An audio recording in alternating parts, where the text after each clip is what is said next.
Good evening. আমি সন্ধ্যায় রান্নাঘরে চলে আসলাম। এখন বাজে 4টে। তো আমি নিয়ে নিয়েছি এখানে শোল মাছ। তো দেখেছো আমাদের এখানে শোল মাছ কেমন সুন্দর করে কেটে দেয়, পুরো উপরের চামড়াটা পুরো ফেলে দেয়, একদম মাংসের মতো পিসগুলো লাগে দেখতে।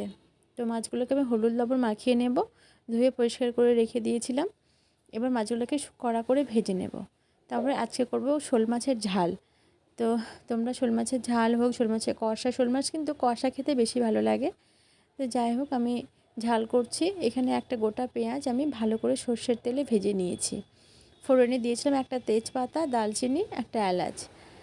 আর এখানে পেঁয়াজ, রসুন, আদা, লঙ্কা গুঁড়ো আর জিরে গুঁড়ো, এটা পুরো আমি একটা মিক্সিতে পেস্ট করে নিয়েছি। নিয়ে এবার এই মশলাটা আমি দিয়ে দেবো। দিয়ে একটা গোটা টমেটো দেবো। দিয়ে আমি এবার মশলাটাকে সুন্দর করে কষিয়ে নেব। কষানো হয়ে গেলে শোল মাছটা দিয়ে আবার কষিয়ে নেব। শোল মাছটা দিয়ে কষিয়ে নিয়ে জল দিয়ে দেব। জল ফুটে গেলে একটু ঢাকা দিয়ে রাখবো। ঢাকা তুলে নিলেই আমার রান্না রেডি।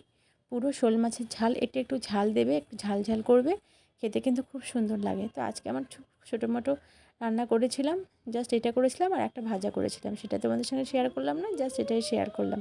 তো তোমরা আমার মতো একবার শোল মাছের ঝাল অবশ্যই বানিয়ে খেও। তো কেমন লাগলো তোমাদের অবশ্যই জানাবে কিন্তু। টাটা, সবাই খুব ভালো থেকো।